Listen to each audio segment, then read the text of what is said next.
You're listening to Inspire Change, a broadcast that strives to educate, motivate, and empower men to challenge traditions of masculinity. To guide us through the intricacies and intersections of emotions, relationships, and male identity is renowned psychologist, author, and speaker Gunter Swoboda. This is Inspire Change. Before I begin the actual podcast, I would like to respectfully acknowledge the Gadigal people of the Eora Nation, who are the traditional custodians of the land on which I work. I would also like to pay my respects to their elders past and present. Welcome everybody to another episode of Inspire Change with Gunter. I'm your host, and this is the podcast where we delve deep into the human psyche, especially to initiate some personal transformation and growth. Today, we're about to venture further into the issue of men and loneliness. So today's topic, and hold on, it's all about closeness in isolation, unmasking male loneliness in relationships. So it might seem a bit paradoxical, but it's not uncommon in my experience to deal with men who are in often long-term relationships, but who are feeling lonely even while they're there with a partner and children and often extended family. And as I said before, loneliness stems not just from physical isolation, but from a perceived lack of deep and meaningful connection. One of the comments a lot of times that I get from my clients is, their relationship has become a bit like flatmates or just friends, at times with the occasional benefit and at other times no benefits. I'll say that a little bit tongue-in-cheek, but the reality of it is that, my experience in a lot of long-term relationships, their level of affection and the sexual intimacy has really, really dissipated. And I think that's really sad. But it's not all about physical intimacy. It's not all about affection. There's other elements to it. So the question that often arises, and I think we need to have deeper conversations about this, is what's going on? What is it that creates this sense of loneliness and often isolation in relationships? And there's been lots and lots of stuff written and so on. So I thought what I would do is I would sort of pack it together and let's unpack it and see what we got. And then maybe take a bit more of a look at a couple of examples. Now, to begin with, we need to understand men's socialization and psyche. And as all of you by now who are subscribers are familiar with my idea that fundamentally most of the issues we as men, and I think society in general, are facing is the toxicity of patriarchal ideology. This is how we raise boys, and in contrast, we also raise girls in that field. And so it's no wonder that a lot of kids and teenagers are totally confused about the whole thing about, sex, gender, and identity. But let me park that. I'm not going to get into that right now, if at all, okay? Because I think there's a myriad of issues that we all need to sort of dig deep into and start to examine very, very closely without the threat of closing down the argument. So in patriarchal socialization, when we focus on boys, one of the things that I see frequently is that boys are oriented towards problem solving, solution focused, not process focused. And what do I mean with that? Well, if you've got a problem, you need to fix it. And the thing that matters most is the solution you come up with. And you get really rewarded with that. You don't get rewarded for paying attention to how you got there. Okay? And to me, that is a fundamental problem. Now, given the fact that in my framework, patriarchy rests on being territorial, being hierarchical, which includes status and prestige, acquisitional, which is not just about money, folks, and competitive, right? It sets up a way of being that does not encourage intimacy. So one of my arguments is that patriarchy fosters in of itself a sort of acquired narcissism. So basically the message is, if you're male, if you're a boy, you're better than those who are not. And even within that category, there are distinctions of who's a true male, like we have the mythology of the alpha male. And then, there's a whole bunch of other ranking, which are fundamentally mostly bullshit. Okay? So this acquired narcissism also means that we tend to have a way of looking at the world and all of the people around us from the basis of, you're either with me or you're against me. And again, in many, many arenas of human functioning, this is very clearly the template. So competition overrides collaboration, working together. And I want you to think about this, because this is one of the fundamental reasons why many relationships actually don't work well. Okay, so the next bit in patriarchal socialization is that boys and men are programmed to basically inhibit emotional expression. So, a lot of times when I work with parents, actually a lot of dads bring this up. It seems that my son has lost the art of, speaking. He grunts, but he doesn't speak. And, I'm often amused at this because I generally ask, well, can you remember what you were like when you were 12, 13, 14? And a lot of them have to admit, yeah, well, they did go through a stage like that. So one of the very important factors in this is that emotional expression, including emotional language in boys to men, is suppressed. They don't get enough exposure as they're growing up. Because one of the things that we found is that boys are generally directed towards activity rather than towards social connection. Go out and play. Do this, do that. Rather than, come and let's have a chat. Let's sit down. We'll have afternoon tea and we'll have a little bit of a chat. Observational studies have shown that that is much, much more prevalent between mothers and daughters. Mothers and sons, we get mothers, often early at early stages of the child's development, 2 to 3 years old, picking them up, giving a cuddle, and then sending them on their way again. They're more likely to keep cuddling their daughter than they are their son. Does that mean that all boys are under-nurtured? No, not at all. What it means at times, though, is that boys are not exposed to social dialogue as much as girls in the early stages of, their growing up. Even reading to a 6 to 8 month old baby, a lot of people think that's bizarre. Why would you do that? The kid can't talk. My comment is, it develops the brain. Language acquisition, happens right from the word get-go. So let's not inhibit that.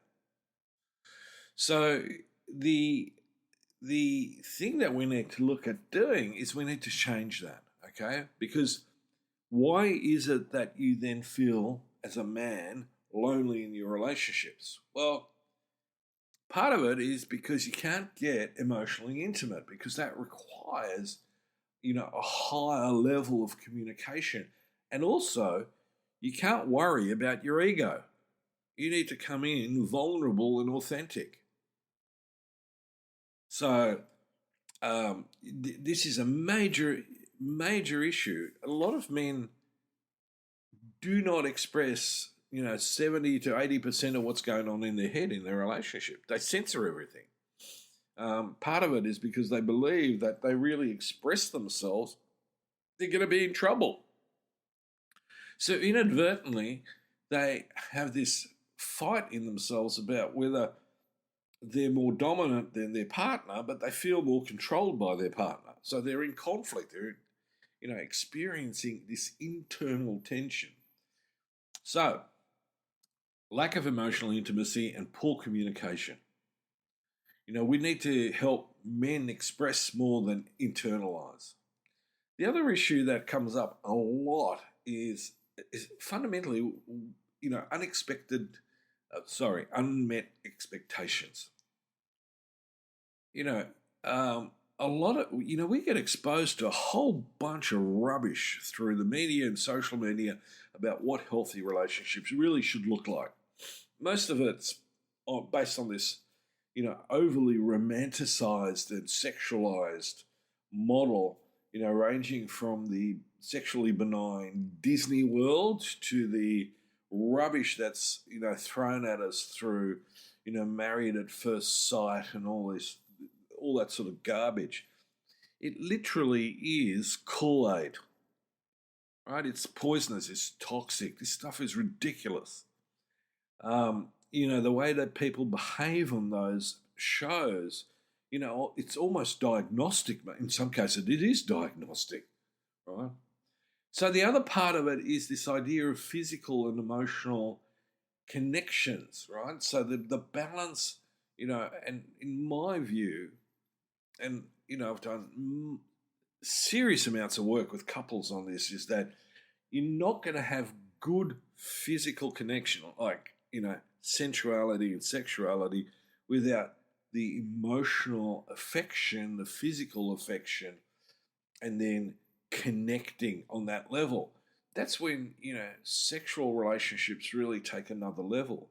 But again, for a lot of people, including women in this context, we got the issue that we solution outcome. So what do? We orgasm focused rather than the whole process of, arriving at that place and then, coming through that and feeling close to our partner. The other issue, and this is a biggie, is that our culture is actually making us sick. What am I talking about? I'm talking about work-life balance. Someone who is heavily invested in their work and other commitments is going to spend less time nurturing their relationship. And that is one of the major factors that lead to feelings of loneliness on top of all the others. Having a good relationship requires time, folks. If anything, COVID taught us that when we spend time with each other, two things are going to happen. Either we're going to feel closer and more nourished and in a way less stressed, or it's going to really amplify the flaws in our relationship, and we either sit down and work it out, or we need to separate. And that's a sad fact. So, on this basis, we need to focus in, not out. Unfortunately, a lot of guys think that if it ain't working at home, I'll find someone it'll work with. Now, I can assure you that most of the time, that little solution can end up in tragedy, in tears, in financial disaster. Because if you can't establish a connection in the current relationship that you have, there is a very good chance that it's going to be repeated in the next relationship. That is, if you are, if you've got to take a really hard look at yourself and go, how am I functioning in this relationship? Now, if you can tick the boxes and go, I've tried everything, but my partner is not stepping into the space to work with me, to cooperate with me, then you do need to, sit down and examine what's going on. You need to have a very honest and open conversation with your partner. And again, at this point, my suggestion is please seek professional help. If you can't get your partner there, go on your own.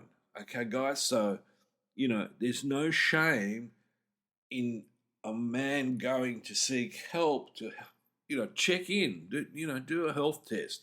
How am I operating within my relationship? Is that going to work? Right? What do I need to tune up? I often use the analogy of, we're sort of a bit like a Ferrari. We've got this high performance machine, but some of us never tune this bugger. We just keep running it and running it and running it and running it and thinking it's all good, it'll be the same. It's never going to break down. And then suddenly, we find ourselves in crisis, either physically, psychologically, or socially. And in many cases, even spiritually. Now, if you hit the jackpot and your crisis is all four, there is absolutely no hesitation coming from me that you need some serious help and you need to reach out. And that should be respected, not to be denigrated or judged or whatever, you might get back from your peers, the boys at the pub or, from your footy club or whatever. Do it. In fact, these days, a lot of guys will go, good on you, mate. You're taking a good step. And then the next bit is to help your partner engage with you in couples counselling. Now, the one thing that's going to come up is there may be a tendency, to finger point. Oh, it's all her, or it's, and she might go, no, it's not me. I've got no problem. It's him. That is an early part of therapy often, is to go, hang on a minute, who's got to own what?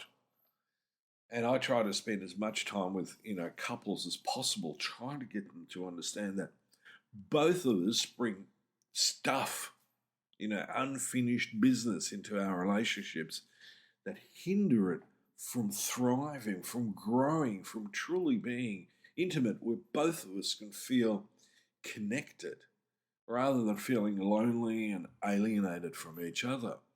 And if you think this is only a problem for you and your partner, think again. Because if you can't establish emotional intimacy with your partner, it's going to have an impact on you and your children. You're either going to invest in your children's relationship, where, a lot of dads do this. We become our kid's best friend. And then suddenly when we're called upon to be the dad, the kid looks at us and goes, yeah, I'm about to flip you the finger. And they begin to avoid us. Right? So now we've got the double trouble of not really connecting with my partner and my kids. That's another story, and I'm not feeling connected there. And you've got to understand that as children get older, they are going to separate a bit. Part of that's healthy. I always talk about, when they're teenagers, you've got to be more of a coach. You can't be in their face.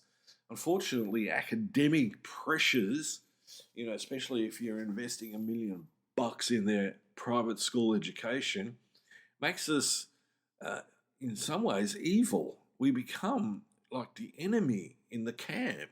The kid comes home from school and we're onto them. Have you got any homework? When are you going to do your homework? Why are you doing this? Stop playing the computer. You've got homework, you've got assignments, blah, blah, blah, blah, blah. Any self-respecting teenager is going to run for the hills. This is ridiculous.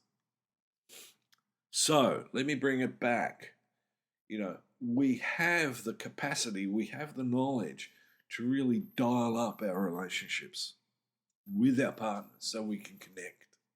And that connection is fundamentally important. On that particular note, I'm going to actually stop there because I want to spend the next episode of Inspire Change with Gunter looking at what can we really do step by step to improve this and to deepen it. Now, in that episode, I'm going to, in many aspects, be speaking to men. In the last episode, there was a hint that I was a bit critical about men and how we function. And I am, because a lot of us guys float along expecting our partners to do everything, including the domestics, the relationship maintenance, the parenting. And so I'm not surprised that a lot of partners get a bit jack of that and go, well, buddy, I didn't quite sign up for a one-sided relationship here. And it is one-sided. So in that context, one of the things that we need to ultimately also focus on is the values that we have in our relationship. Are we being loving? Are we being respectful? And are we being cooperative? And that will break the patriarchal cycle that initiates feeling lonely and being alienated. Okay, on this point, I'm going to leave it. Please, if you're further interested in my work, go to my websites, touch base with us. If you've got any questions, please send some comments, subscribe, and let me know how you think the podcast is going, whether there's anything that you want me to include. I'm always open to that sort of stuff. For those of you who are into reading, please go to my book, Making Good Men Great, Surfing a New Masculinity. I'm currently working on a second edition. And Mountains of the Sea, my fiction about a very interesting young man and his maturation, I guess is the best way to put it, into a serious human being. Until next time, this is me signing off. Thank you for listening to Inspire Change, a broadcast that strives to educate, motivate, and empower men to challenge traditions of masculinity. For more information on the Making Good Men Great movement, or for individual or group coaching sessions with Gunter, visit makinggoodmengreat.com. For inquiries regarding broadcast topics or appearing on the show, email Miranda at noirtainment.com. That's Miranda at NOIRTAINMENT.com.